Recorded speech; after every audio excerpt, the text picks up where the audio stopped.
Companies are now bringing the dead back online.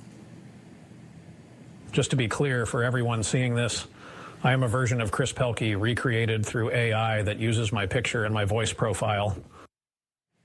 I was able to be digitally regenerated to share with you today. But here is insight into who I actually was in real life. It can be unsettling to watch.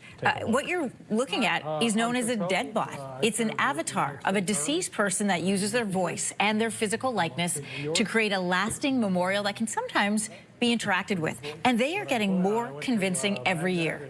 So joining us this morning is James Hudson. He is the lead researcher of AI technologies at Lindenwood University. Welcome to Your Morning. Thank you so much, Anne. Thanks for having me. You know, it's a little, I said it's a little unsettling when you realize the image that you're watching online is somebody who is no longer with us physically here on Earth. And there are a lot of companies in the business of recreating digital afterlife, from Storyfile to Hereafter AI. What kind of deadbots have we already seen, and how are they being used? Absolutely. So this is nothing new. We've actually seen dead bots, although I prefer AI agents or AI ghosts. We've seen them since 1981 with Charlie Chaplin being used in a commercial for IBM.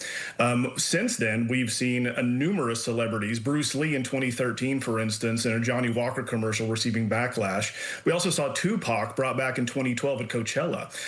There's less backlash when it's within the context of when we would have seen a celebrity, and the more time that has passed, the less likely we are to react negatively.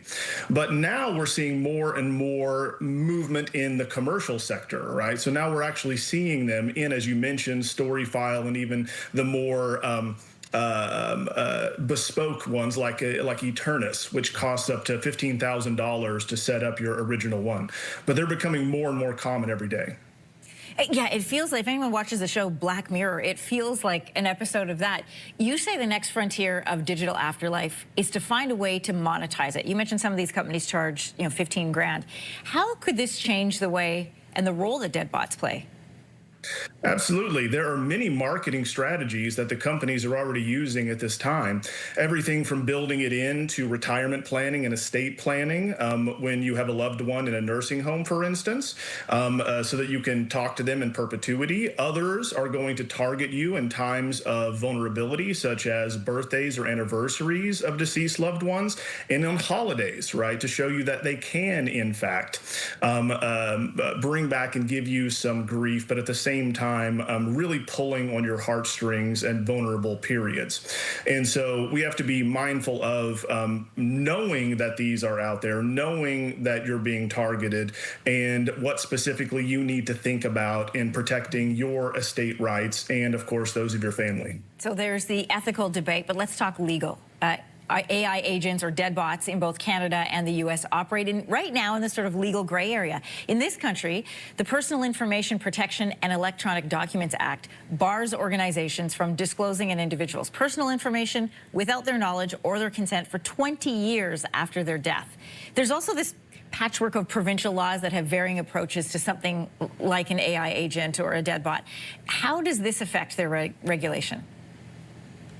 Absolutely. As you mentioned, we're in an in-between a liminal period whereby we're waiting to see where things will fall and what becomes just commonplace. So think of social media today and how you freely share your information online, your whereabouts, what you did during the day, etc. And you can set different levels of privacy, but you're in control. But it took quite a while, over a decade or so, for people to learn how to do that. So it's going to be the same learning process starting off. And yes, we do have laws in place that protect one's image and the control of your digital kind of afterlife and imagery.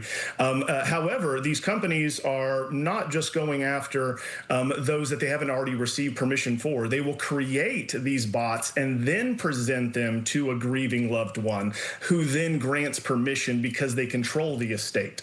And so this is the most common way that they are getting permission, just like the long string that you're going to read as far as the terms and conditions before clicking OK. That's part of it, is that you are granting us rights to use the digital images of this individual for this purpose.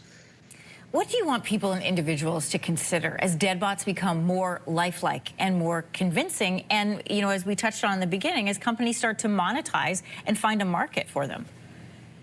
Yeah, so people need to be aware of how the information is extracted, scraping information from social media sites, from the web. If you have videos of individuals, especially with different audio clips, you can recreate fairly convincingly their voice and their mannerisms, etc.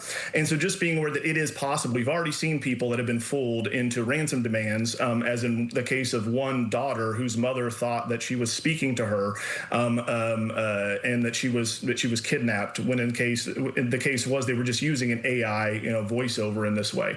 So just being aware that it exists, number one, that it is possible, number two, are the first two steps in education. Because as always in consumer software and these services like Google, Facebook, social media, if you're not paying for the service, you are the service. And we see that again in these types of services, freemium and otherwise. This is a fascinating conversation. James Hudson, thanks for joining us here up in Canada on Your Morning. Thank you so much for having me, Ann.